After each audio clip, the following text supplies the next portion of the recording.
everyone for joining us today. I know this room can be a little hard to find for folks who might be coming from other parts of campus or off campus, so we're so glad to have you here today.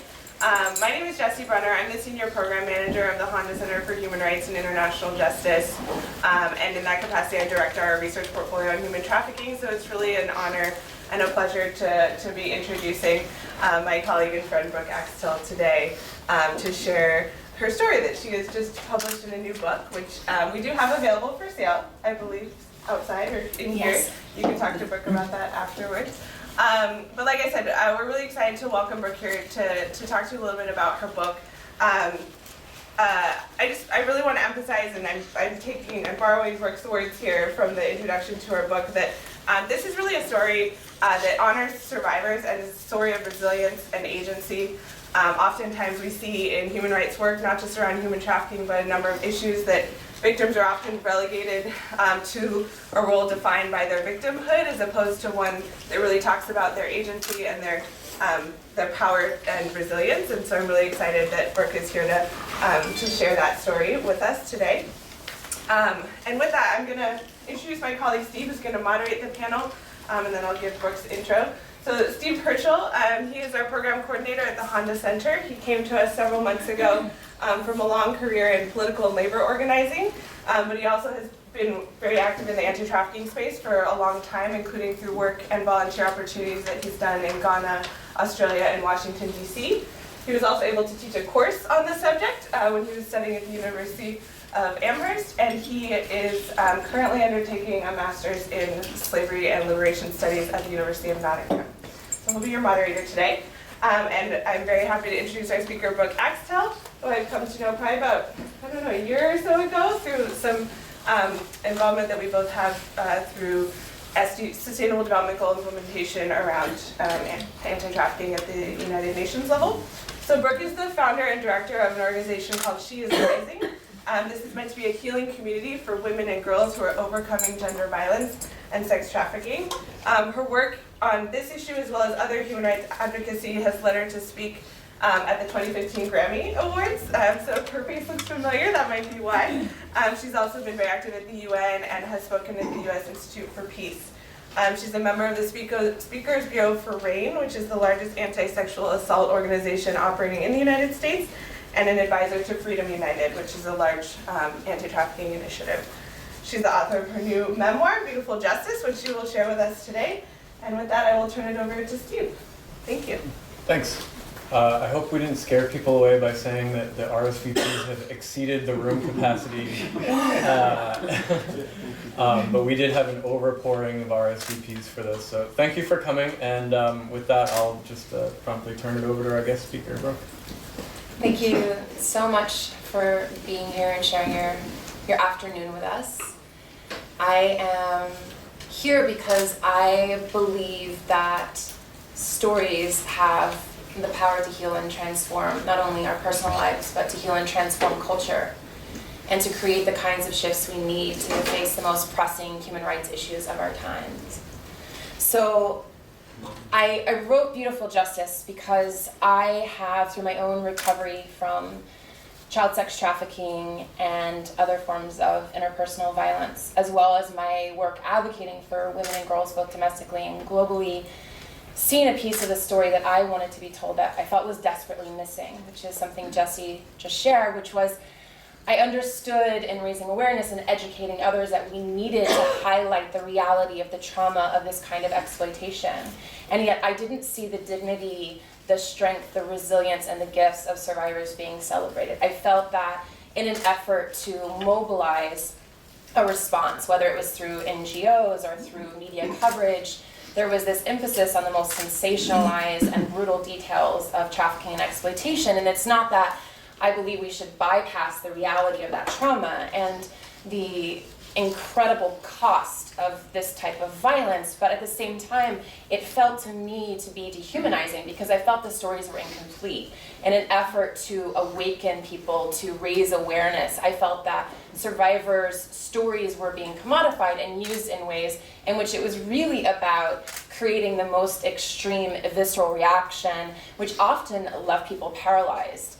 You know, they might find a story, watch a film, even come across something in an academic context that introduced them for the first time, particularly to this issue domestically, and yet I felt like the story was incomplete. And that in some ways these types of stories, whether in the media or in the nonprofit sector in terms of their marketing strategies and their fundraising strategies, even the ways in which policymakers were using stories, it felt like it was replicating the very dynamics that I had seen in my own abuse and exploitation, because it was about these things being used for the greater good. They were sensationalized in a manner that was intended to evoke a certain kind of response without considering the impact that it would have on the person who had the lived experience, the person who had entrusted these parts of their story to someone. And I felt that what was happening was we were essentially saying, we want to awaken the world to this trauma, but in our commitment to doing that, we have reduced people to the worst experiences of their lives.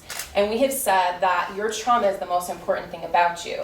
And that because we care so much about this issue, that we're okay with simply erasing the other facets of your humanity, your gifts, your strengths, your relationships, your dreams and hopes for the future, the expertise and the capacity for leadership and resilience that you might have to bring to bear, that could be integrated into solutions, integrated into policy making, integrated in the ways in which we're educating and in the full spectrum, from prevention to intervention to aftercare. And it really awakened in me, both as someone who did experience child sex trafficking, but also as an advocate. I just felt like over and over I was hearing this similar language, which was, you need to join the anti-trafficking movement to be a voice for the voiceless. And I was thinking, why are other people thinking that they need to be a voice for me or for my community? What if instead they wanted to take a stand against injustice, to be a warrior for justice in the world, but also understand that part of that is having a deep and heartfelt commitment to amplifying the voices of those with lived experience. And I think this applies to a broad spectrum of human rights issues. There is a narrative that is very dominant, particularly within the framework of Western media coverage and Western NGOs, which is survivors of trafficking are merely victims. We're going to use their stories to justify our policies and our fundraising, but we're not going to actually honor and equip survivors to become leaders, to become experts, to be not only given a seat at the table, but actually be compensated for their labor and their contributions the way you would any kind of expert who's bringing in their voice as a consultant, their expert eye on the way in which an issue is playing out. I would come to the table and I would see everyone in the room who's being asked to contribute their voice on this issue is being compensated for their labor. People are being paid to be professionals in the room, and yet we're not compensating survivors for both the emotional and intellectual labor that it takes to actually integrate their voices into the solution. And whether that was in research, or that was in asking them to speak at fundraisers, or to go into the community to educate, the burden of this labor, if survivors were given the opportunity, was falling on them. And yet they weren't necessarily being equipped and supported to know how to navigate. What is it like to be an expert on a subject because of your lived experience? And how do you navigate the boundaries around this issue? When I go to speak, even though I have a long-term history as a professional in media, in advocacy, in many other fields, I still go into spaces where I'm simply introduced as a survivor of sex trafficking. And this doesn't actually make any sense to me. It would be, like going into a room with a friend of mine and introducing them at a cocktail party, and I still am introduced this way at cocktail parties, not just in professional settings, where, oh, you need to meet Brooke, she's an amazing survivor of human trafficking. And it'd be sort of the equivalent of saying, oh, here's my friend who has experienced domestic violence, he's an amazing survivor. Or this person, the first thing I'm going to say about them, they survived cancer. Let's talk about that. Without their permission, and essentially, what this does, it becomes so reductive and dehumanizing that I think, the concern is, okay, if we don't paint a picture of how horrible and excruciating this is, people won't care. And I feel like, in response to that, if we want to change systems that dehumanize people, we can't then use dehumanizing strategies to change those systems. That is inherently problematic. So when we're looking at the range of whether it's media coverage, fundraising for nonprofits, policy, integrating survivor voices into policy, we really have to look at the fact that if you have lived experience with gender-based violence, or in this specific case with sex trafficking, you also have other experiences. You may have an education, you may have other lived experiences before that moment that would enable you to share something insightful and of value. You may have hopes and dreams that should guide and inform the conversation. And so what I was finding was I was going into environments where I would give an interview for media or be asked to go into fundraising, and I would see this within my community where essentially our labor was being exploited because we were treated as the only people in the room who shouldn't be compensated.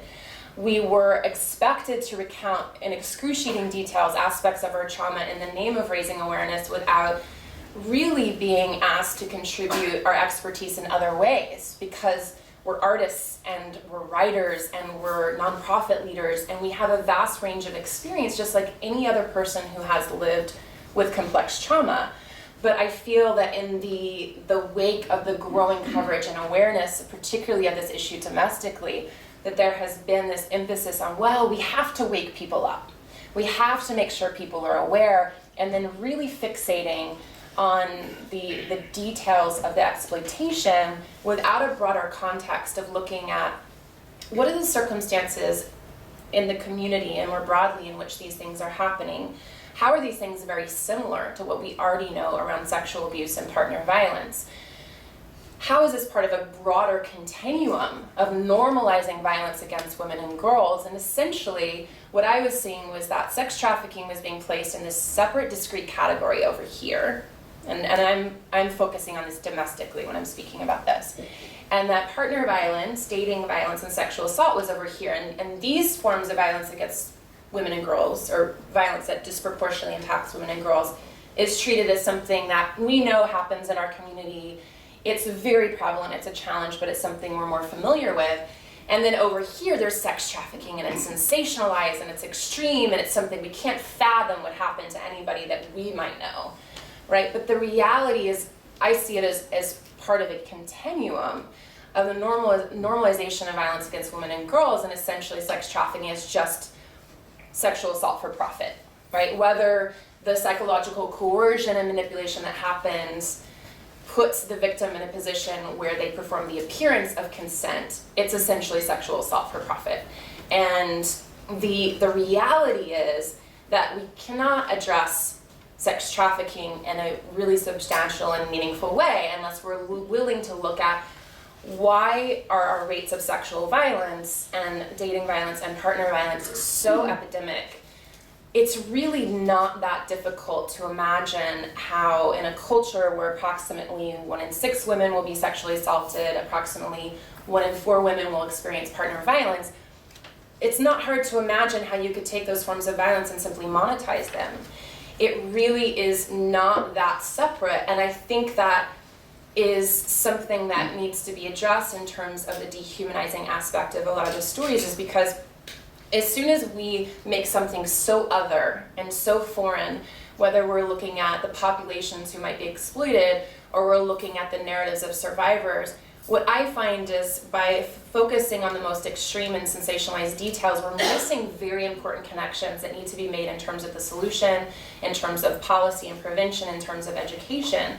So for instance, as someone who works across the spectrum of these issues, I would say in about 70% of the cases that I worked on domestic sex trafficking cases, the trafficker was someone who presented himself as a potential boyfriend, as a potential partner. The grooming process and a lot of the red flags that appeared are very similar to what you see in a dating violence relationship. This is someone who is stepping in at a time when the young woman is experiencing emotional vulnerability, economic vulnerability.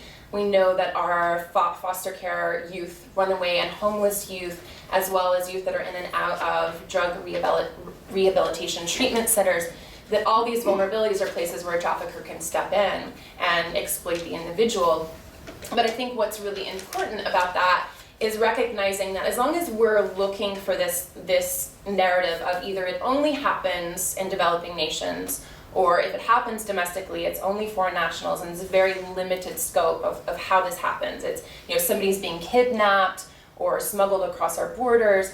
We're really missing our opportunity around prevention and effective policy, because we're then trying to create solutions to a problem that essentially hasn't been properly defined. And now, although there are people like Jesse who are working very hard to provide better data for this issue and what it looks like both domestically and internationally, Department of Justice estimates they're still estimating that approximately 83% of sex trafficking cases in the US involve US citizens. And we know from, for instance, the Human Trafficking Hotline, which is a national emergency resource for victims and allies, is seeing that one of the top recruitment strategies for traffickers is the promise of a relationship, of marriage, of partnership, of dating. And so when we're looking at the limited data that we do have, and we still have a desperate need for more comprehensive and accurate data, we're looking at kind of the overarching patterns that we can look to. We're seeing a very different picture than what's often presented in media, that's often even talked about in nonprofits, because it's an easier story to accept that somebody is either a foreign national who has unique vulnerabilities or someone who's been kidnapped. It's easier to buy into that story. The reality is the majority of the stories that I hear day after day is not that story. It's the story of a girl who's probably already been abused, a girl who may have experienced economic vulnerability. She has unmet emotional needs, and she has somebody step in at just the right time to say, I'm going to be here for you, I'm going to take care of you, and I'm going to keep you safe. And then after the dynamics are set up where she's isolated and there's psychological coercion and manipulation, and the threat of violence or violence starts to enter in, she sees this person who is her trafficker as her boyfriend or her caretaker. And then this person says, I need you to do this for me. I need you to take care of us. I need you to take care of our family. Everything is framed in very relational terms, and although we do have gang-related trafficking and familial trafficking, the majority of the cases that I'm seeing and what the data patterns are suggesting nationally is that this is the most common type of exploitation. And so something that I've become passionate about, and why I didn't choose to just focus on sex trafficking, is I realized that both before trafficking and after trafficking, one of the greatest challenges that the young women I work with have faced is partner violence and sexual violence. They've often experienced it before they're trafficked, and they often experience it after they're trafficked. And so when we're looking at ending human trafficking, that language uses a lot. Like, we're going to join forces to end human trafficking. We want to end modern day slavery, and I think that's really important and valid, but we have to look at country by country, community by community, what are the real patterns? How are people made vulnerable? How are they being recruited?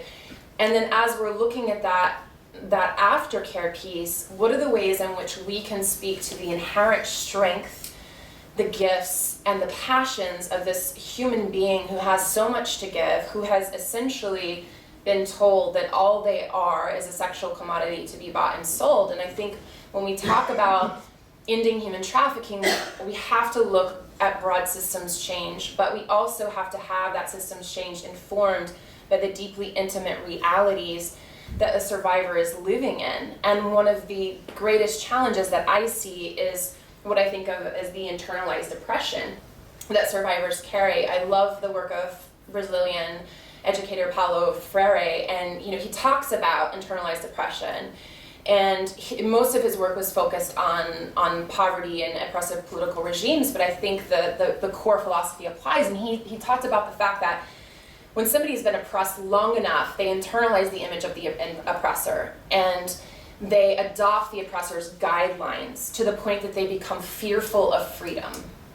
And I think it's really important to remember that this vision and this commitment to end modern day slavery, and particularly the way that this dynamic of sex trafficking of youth shows up in the US, we have to understand the psychological coercion, the economic vulnerabilities, the inherent aspects of our culture that make it seem normal and acceptable to commodify and commit acts of violence against women and girls, and it really is that not that far. I mean, we want to frame it as something so extreme and so drastic and sensationalized, but the reality is it is showing up really like partner violence, sexual violence that is monetized.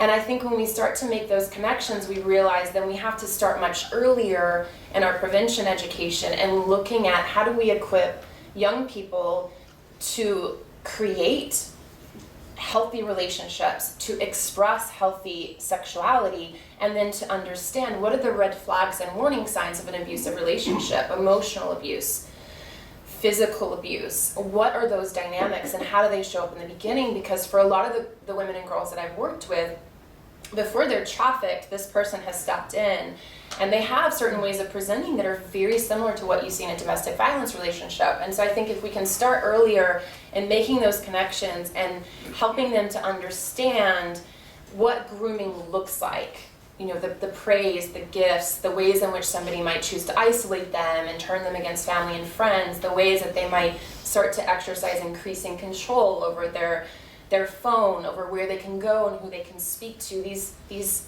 signs are there in the beginning, but if we work from the mindset that this is something so separate from what we know, then we're actually missing opportunities to educate on the prevention side and to really equip youth to understand, okay, if this pattern shows up, this actually could be grooming for an abusive relationship, and an abusive relationship can actually lead to this exploitation.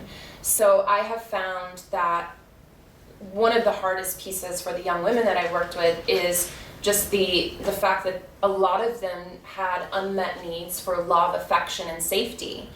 And this trafficker steps in at a time where they need that the most and essentially says, I'm going to take care of you, I'm going to look out for you. And in some ways, they feel their needs are getting met. And I think that's why we don't have a clear sense of how prevalent this is. The most recent study that I have come across, a statewide study, was done by the University of Texas in 2015, and it was the largest study that I have seen covering a specific state in the US in terms of just the depth of the analysis. There's a piece I published for CNN a couple days ago that cites this if you want to look it up, but essentially they found that looking at foster care youth, homeless and runaway youth, kids that had been in and out of children's shelters, kids that had been arrested, had some contact with social service agencies or law enforcement, they're looking at about 79,000 children in the state of Texas are currently being exploited in the sex trade.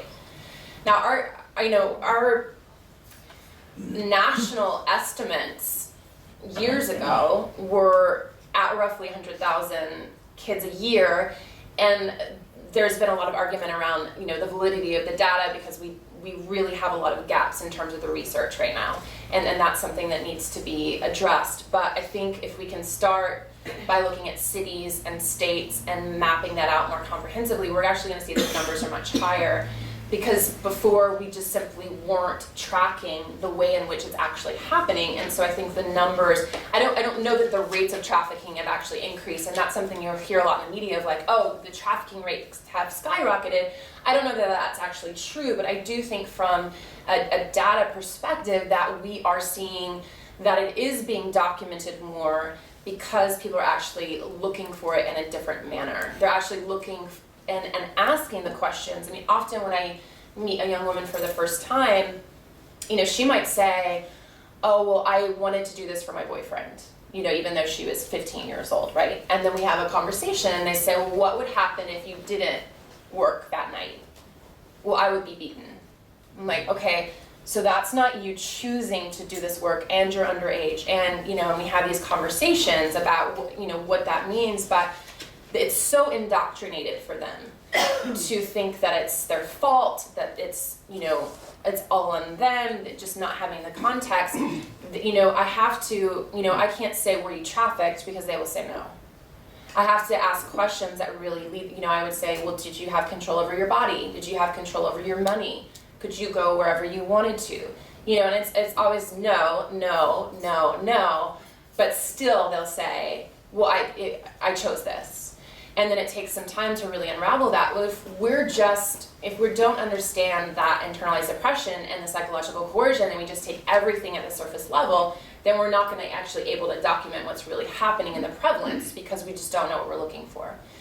So my vision for writing the book and for engaging in a broader conversation around survivor stories and the vision of beautiful justice was sparked by my curiosity about what justice actually means. And we talk about the criminal justice system, we talk more broadly about social justice or restorative justice. The piece for me that I felt like was missing when I was researching and exploring the idea of justice and what that means was I came across the word just, and one definition is what is deserved. And I felt like that was such a turning point for me in this exploration, because I thought, I always hear about justice being what perpetrators deserve. This person got justice or that person got justice because there was a criminal conviction. And I thought, even in the best case scenario, when I have seen a perpetrator held accountable for their crimes, it's not justice because it's incomplete, because it does not address the reality of the trauma that this person has to live with. If I still see somebody struggling to know their worth, know their agency, know their gifts in the world, it's not justice. If they think that all they're worthy of is being used as a sexual commodity, that's not justice. And so it's not just because it's not what they deserve. And so that was really a spark for me in the book, is exploring for me, what does it mean for me as a woman, as a survivor, to create my own justice outside of the criminal justice system, and what does it look like for other survivors to create what they deserve in partnership with the support of the community. And so you'll see that thread throughout the book, circling, the idea that when we are able to identify and create our own justice, we can make informed decisions then about whether we want to engage with the criminal justice system or we want to be a part of broader reform. But it has to begin with centering what survivors deserve, and that means their well-being, their emotional liberation, the idea that we can just break down some doors and pull people out in raids and that's justice. It's not enough. It doesn't acknowledge the complexity of the trauma, the ways that they're bonded to their perpetrator, the ways they've internalized this identity, which is completely false. A lot of girls are given new names by their traffickers. They're given tattoos as branding by their traffickers, because traffickers fundamentally understand that if they can create a new sense of identity, that they can control them from the inside out. They don't have to threaten them anymore. If I believe I don't have value, or that my only value is as a sexual commodity, if I'm given a new name and a new identity, and everyone around me keeps saying, this is who you are, this is who you are, I will begin to live out that identity, and I don't need somebody standing over me all the time telling me that I don't have worth, because I have learned this is who I am. And I think that level of control is so powerful, and that is why Beautiful Justice really centers on the idea that our emotional liberation has to be primary in any way that we address this as a human rights issue, because what has been taken from them is a sense of who they are in the world. And so when I start to work with survivors, I'm always looking for what is that aspect of their true humanity, their passion and their gifting that I can speak to help them remember. You have an identity beyond being a victim. And going back to the idea of story, that means that the way in which we tell stories as policymakers, as nonprofit leaders, as journalists, needs to include an affirmation of survivor identity that is not just based on victimization, because in order to be a part of survivor liberation, we have to be able to affirm the truth of who they are, because they're not free without that. And so I think that is a really powerful way to start the conversation with them, is to be able to ask them, when I meet with somebody for the first time, I don't say, tell me about your trafficking experience, or what did you go through? I don't ask them about their trauma, I ask them about what their desires are, what makes them come alive, what gives them joy, what are the things that give them hope and solace in the midst of their suffering. And then if they want to disclose over time, they will, and they usually do. But I'm trying to remind them that they are far more than the story of their suffering. They get to become the storyteller. And my role is to remind them of that. So that is beautiful justice to me. And how are we on time? We're good. Okay. And I thought I could share a couple stories with you of survivors that I have encountered. And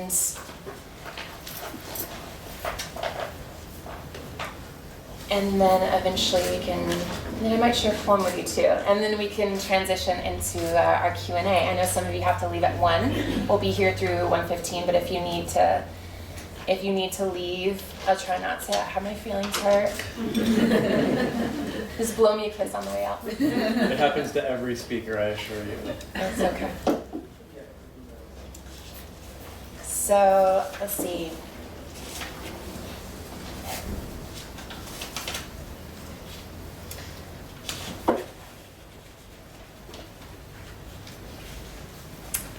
So in this story, I was invited into support 2 teen girls who are American girls who are trafficked here in the U.S. The case was in Texas, and this story was a catalyst for me. This experience in the story was a catalyst for me in thinking about beautiful justice, because it was in some ways a best case scenario situation, in that they were identified, the traffickers held accountable, and they were able to go through the legal process in a way that, even though it was very difficult, was ideal.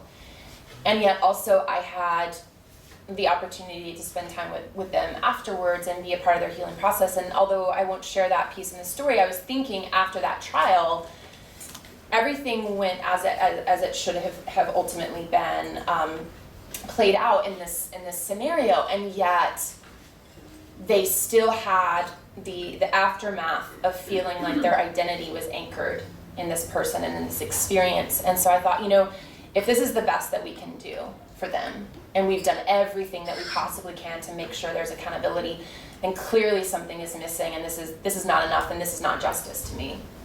So I'll give you a little window into their world.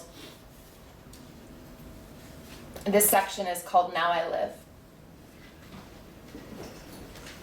The prosecuting attorney for the Texas Attorney General's office asked me to support 2 teen girls in court as they testified for a federal trial in Austin, Texas. On their first day at court, I met the girls, who were 15 and 17 at the time. The younger one, Lily, was outspoken and sassy. The older one, Casey, was more melancholy and reserved with gentle blue eyes. We waited at the courthouse for several days before they were allowed to testify. The wait was excruciating for them. They knew the man who trafficked them across several states was in the courtroom, trying to convince the judge and jury that the girls, quote, wanted to work for him when he drugged them and forced them to have sex with up to 10 buyers a day. As the defense tried to blame the girls and minimize the role of their pimp, I was in the side room trying to help them stay grounded. I told them I was a survivor as well, and they could ask me any questions they wanted about my recovery. They both wanted to know what happened to me and how I got out. I was 7 and trafficked by my nanny while my mom was in the hospital. It ended when she finally came home. What happened to him? Lily asked. I don't know. He left. I was too young to understand what happened to me. So you never got any justice? No. I had to create my own justice. When her turn came to testify, Lily said, where am I going to look? I don't want to look at him. I'm going to sit right in front of the witness stand, and if you start to feel overwhelmed, you can look up at me, I said. Also, if that attorney tries to lead you to say something you don't want to say, you can always just reply, can you please repeat the question and buy yourself some time? Be honest, you've got this. As we walked toward the courtroom, Lily turned to me and said, Brooke, I'm doing this for myself. But I am also doing this for you, because you never got any justice. You are so brave, I said, smiling with tears in my eyes. Both Lily and Casey were articulate and courageous on the stand. They spoke clearly about their experience, even when the defense attorney tried to lead them away from the truth. As a result of their testimony, the solid work of the lead investigator, and the skillful strategy of the prosecuting attorney, their trafficker was sentenced to 25 years in federal prison without parole. Casey came back to Austin to visit me about a year after the trial. When I opened my door, she threw her arms around me. "I missed you," she exclaimed. "I missed you too, sweetheart," I replied. "Look, I got a new tattoo," she said. "Let me see." I looked at her inner arm, and in black script, her tattoo said, "I survived, now I live." "I love it," I said. "I survived so much. I am living now," she said. "Yes, you are. I am so proud of you." So that made me tear up. She's well now. She's safe and happy, and she eventually married her high school sweetheart and had a baby, and has a lot of support. So she just messaged me yesterday and has given her first, she chose to conceal her identity, but she's given her first television interview about her experience, because she wants to help other young women, and she wants to start doing prevention education, which is really exciting to me. Those moments of connection when young women start to see that they can become leaders, that they're not just their trauma story, but that their trauma is a form of knowledge, and that knowledge is a form of power to create change in the world. That is something that makes this work worth it to me. So,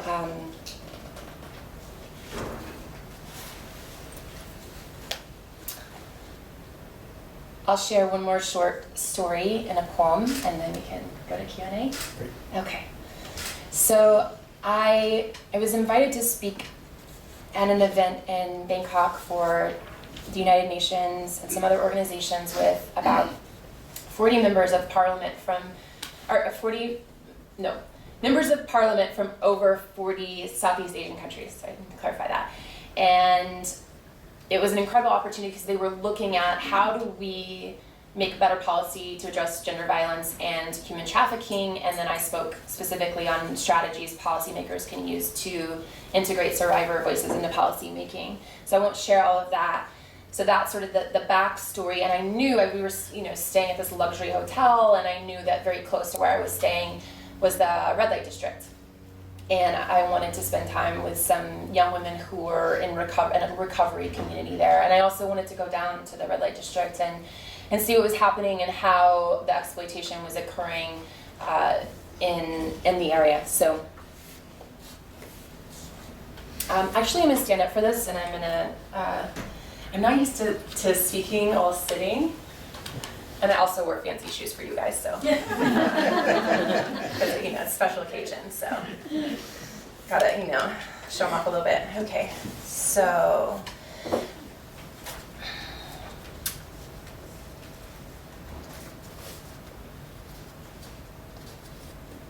And I'll sing the inscription for you. Justice is a mighty way. She's coming for the crown you crave. You think that just because you pay, that all your sins are washed away. I see you and your crew and you all fall down.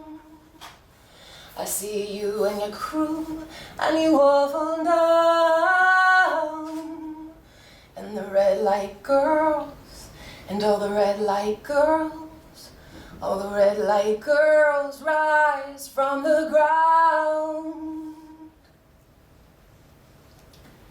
When I walked down one of the main streets of the red light district, I witnessed bar after bar filled with white Western men holding their drinks and checking out the merchandise. Every time I saw a new neon sign advertising girls or heard another wave of men laughing with their crew, I was filled with disgust. Each one reminded me of my trafficker and the men he sold me to. Callous men ruled by their cravings, disconnected from the truth of the suffering they left in their wake. They refused to see what their desires, divorced from the reality of other human lives, ultimately cost. Although technically it is not legal for the bars in Bangkok to directly sell the girls, they facilitate the transaction and benefit financially. In most of the visible commercial establishments, a buyer picks a girl and then pays the bar an exit fee to take her somewhere to perform sexual acts. To the uneducated eye, it might appear to be consensual, but the histories of abuse, coercion, and poverty tell a different story. There is an illusion of a constant party with copious drinks, loud music, and smiling young girls. Some have numbers pinned to their clingy dresses so they can be quickly identified by a buyer. This ploy conceals the reality of rape, complex trauma, and economic vulnerability. It also hides the fact that many of them are underage. A few blocks from the bars, a safe house for survivors of sex trafficking shelters girls in their teens and early 20s. Over a beautiful handmade dinner of Thai stews and rice dishes, I spoke to the girls about their experience in recovery. "What do you love most about being here?" I asked the girls at the dinner table. One of the staff members translated for me. When it was her turn to speak, the shy, slender girl sitting next to me smiled and said, "What I like most about being here is learning about the love of God."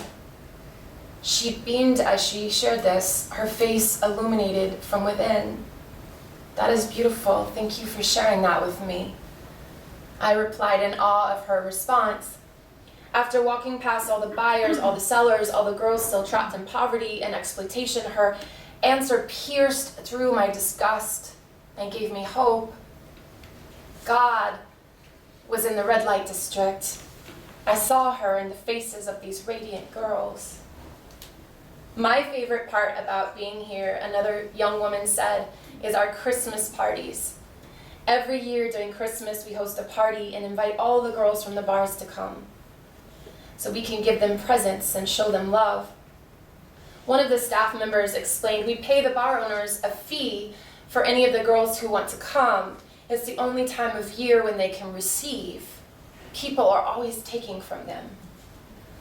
The girls were excited to show me the rest of the house. When we went upstairs, the gentle one who talked about the love of God walked with me. "What are you passionate about?" I asked. "I make art." "Want to see?" "Absolutely," I said. She led me over to her collection of drawings and held one up for me to see, smiling with pride. "That is gorgeous. You are a talented artist."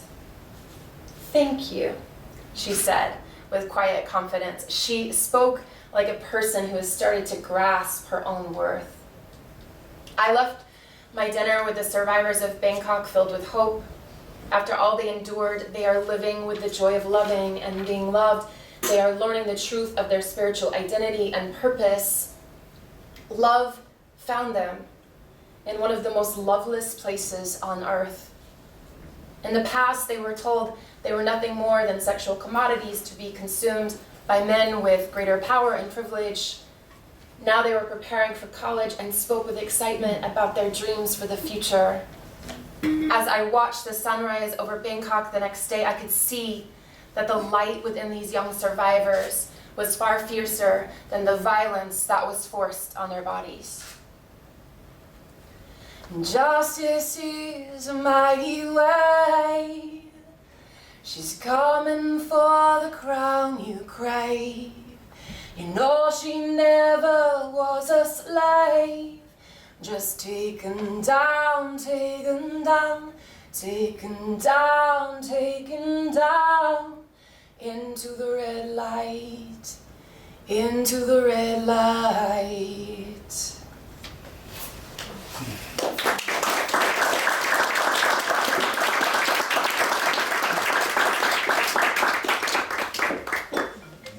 I think if I do the poem, we might not have time for questions. So, what are you thinking?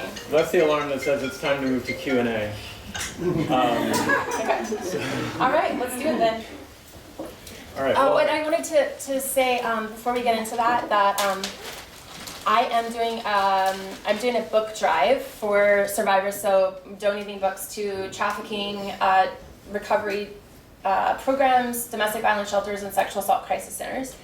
So if you want to buy a book for a survivor, I will take it to them, and I also have these different bookmarks that you can they have different images and quotes, and what I've been asking if people want to donate, that they could consider writing just a note. So we'll have pens out, and so if you just want to write a quick note of encouragement, I can share some ideas if you're feeling stuck of what might be meaningful. But you just think about what you would want a friend or a loved one to know if they were starting a recovery journey. I really want do a lot of education and recovery workshops, leadership workshops around the U.S. And when I travel, I just want to be able to gift the books as I go, and then to have a personalized note. So I'll put these out, just something to keep in mind. There's one with a pony on it, which is my favorite, and some others, so you can check those out if you're interested. Great, and maybe one of our student assistants could take them out to the book signing table, book purchasing table. That will also give the staff an opportunity to clean out the room when and just let them know if it's a donation, and then we'll make sure that. Yeah. Great. So, well, thank you for your perspectives and having the courage to stand up in front of a room full of strangers and share your story and your thoughts. There's an awful lot to unpack in what you just talked about, but there were a couple things that really resonated before we open it up to the audience that I'd just like to ask you about.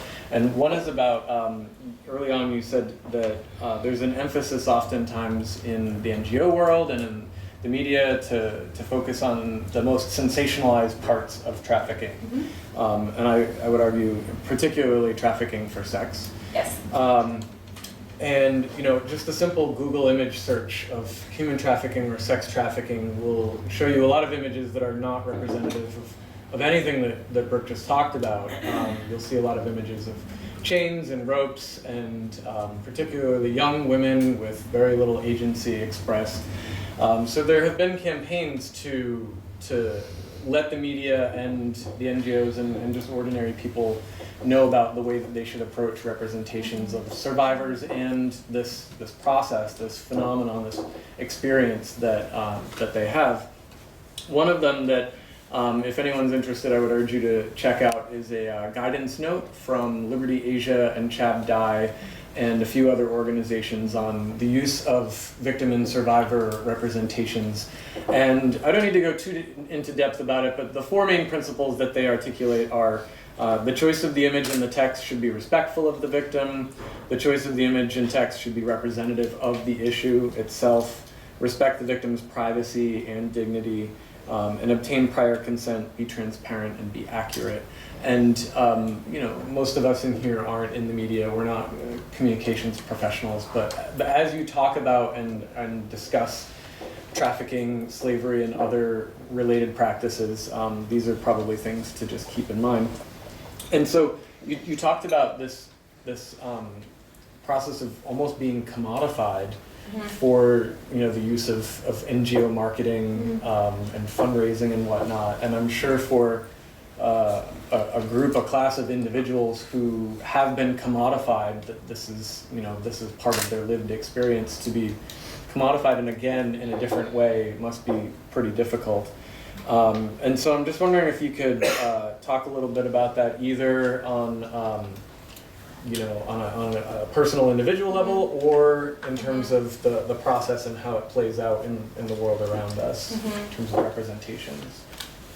So I think the two main pieces are really around the ethics of storytelling, and then the really compensation for labor. So they're intertwined, but I think around the ethics of storytelling, in terms of how we tell stories to raise awareness, or how we're treating people that have lived experience with human rights violations, if we're welcoming them into research or into events or projects to be integrated into, to be involved, I think the primary consideration should be how can we honor and respect them as a whole person and not reduce them to whatever that human rights violation is. And I think that would apply to any human rights violation or trauma. So being able to speak to introduce people, to engage them in conversations that are not just about this one aspect of their life, and to really consider, if I were going to be sharing something that was deeply painful, personal, or traumatic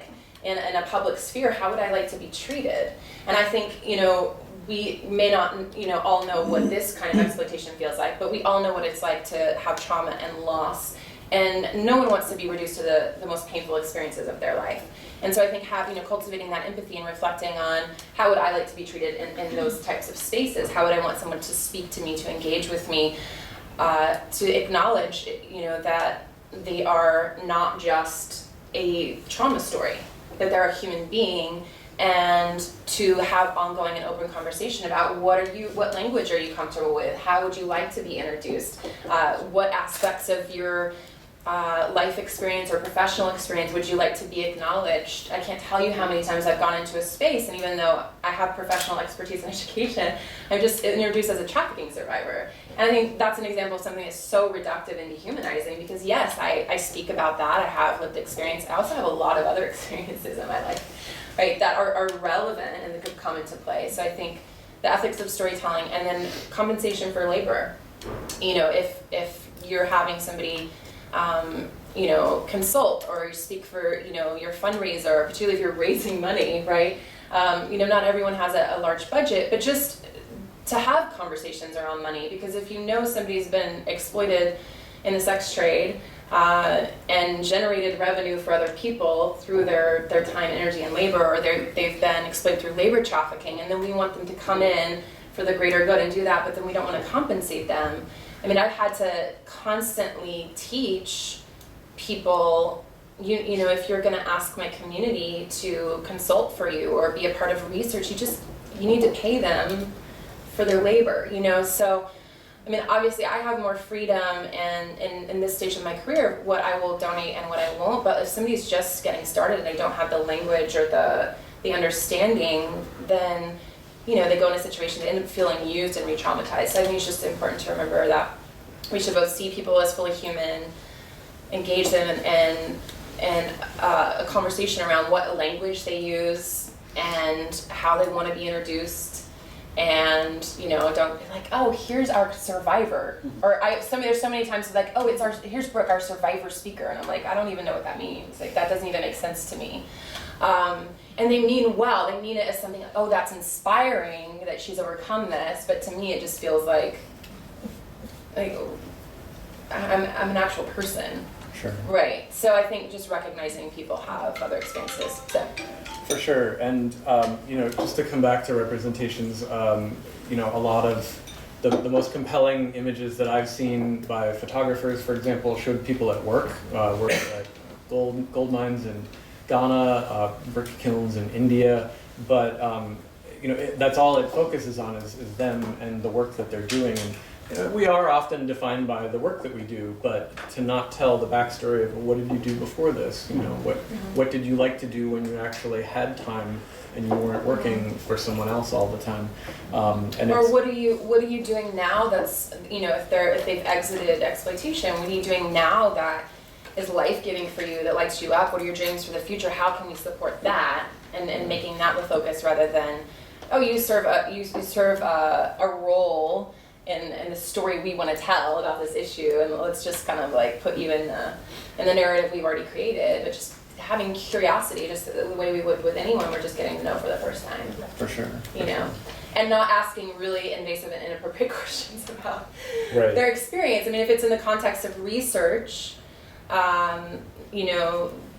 getting consent for these are the things that they will or will not talk about. I think even with media, or with NGOs, getting consent, what's okay and what's not okay to talk about. I've actually had to educate, when I'm engaging in media, I've had to educate interviewers are like, actually, here are questions that I don't want to be asked. I will acknowledge my experiences, but, you know, so I don't have to, in the moment, try to negotiate that. So communicating to people that they need to understand boundaries and consent around the way in which we engage. For sure, and that's something for anyone here who does research or is thinking about doing it to contemplate as you move forward. And then I think also, you know, seeing, you know, do you need, if this is going to be triggering or activating for you to participate in this study, do you need to have a support person, you know, making sure there's funding within the research for, you know, an advocate or partnering with a program that can be the follow-up, because the researcher can't, you know, be the aftercare person, but do they need somebody to debrief with after the study, you know?